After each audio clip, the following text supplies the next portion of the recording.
તાજા સમાચાર તમારી ભાષામાં મેળવવા માટે ડાઉનલોડ કરો ગુજરાતી મિડ ડેની એપ। सवाल सिर्फ भारत का नहीं है, वैश्विक रूप से हम इस मत के हैं कि गैर कानूनी तरीके से जो लोग दूसरे देशों में होते हैं उनको वहां रहने का कोई कानूनी अधिकार तो है नहीं।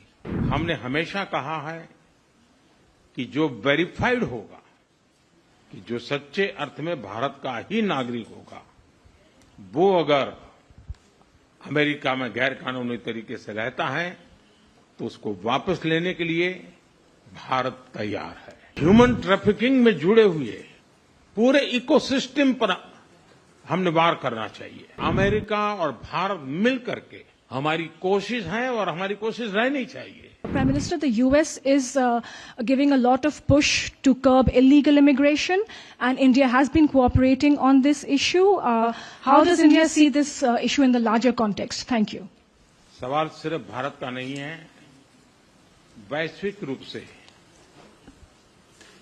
हम इस मत के हैं कि गैर कानूनी तरीके से जो लोग दूसरे देशों में होते हैं उनको वहां रहने का कोई कानूनी अधिकार तो है नहीं। जहां तक भारत और अमेरिका का सवाल है, हमने हमेशा कहा है कि जो वेरीफाइड होगा, कि जो सच्चे अर्थ में भारत का ही नागरिक होगा, वो अगर अमेरिका में गैर कानूनी तरीके से रहता है तो उसको वापस लेने के लिए भारत तैयार है। लेकिन बात हमारे लिए वहां से रुकती नहीं है। ये सामान्य परिवारों के बच्चे होते हैं, उनको बड़े बड़े सपने दिखाए जाते हैं और उनको ज्यादातर ऐसे होते हैं उनको गुमराह करके लाया जाता है। और इसलिए ये ह्यूमन ट्रैफिकिंग में जुड़े हुए पूरे इकोसिस्टम पर हमने वार करना चाहिए।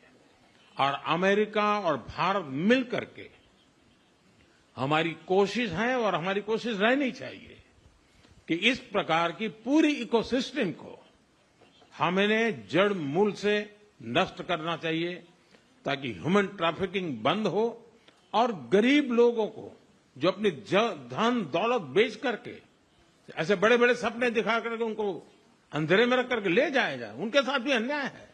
और इसलिए हमारी बड़ी लड़ाई उस पूरे इकोसिस्टम के खिलाफ है और मुझे विश्वास है कि राष्ट्रपति ट्रंप भी इस इकोसिस्टम को खत्म करने में भारत का पूरा सहयोग करेंगे।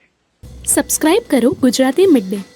બેલ આઇકોન પર ક્લિક કરીને મેળવો તમામ વિડીયોના ડાયરેક્ટ નોટિફિકેશન।